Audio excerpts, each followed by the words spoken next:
So BC Assessment is releasing their new assessed values at the start of the new year, and it usually leads to a lot of questions. Is my assessed value equal to my current market value? And sometimes these numbers do perfectly align. It's happened many times before, but in a lot of cases, it's very different. Sometimes in a good way, other times, especially lately, maybe in a not so good way.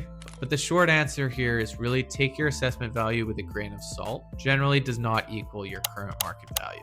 Reason for this is BC Assessment uses a mass appraisal model and a fixed valuation date. They don't inspect homes, and they rely pretty heavily on old data of past sales, tax records, and automated modeling. So they can't really reliably capture improvement value, specifically new renovations, suites, stuff like that, additions to your improvement value. Generally, land value is pretty consistent and reliable, but the improvement value that's listed on BC Assessment is really hard to decipher. Because of these limitations, assessments can be very well under or over market value. For tax purposes, that's one thing, but for making decisions on selling or tapping into your equity, that's really not enough. So what should you do? I would get a current on-the-ground market value from somebody that actually knows the area. Proper valuations show real comparables that are selling in your neighborhood, current buyer demand, days on market trends, and really building specific data if you're living in a townhouse complex or a condo complex.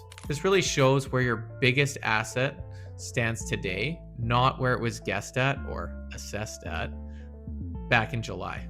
If you would like, I'll run a free data-backed market check for your property.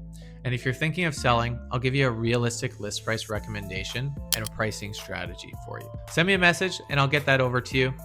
Don't let an outdated number shape your big decisions about your property. Thank you.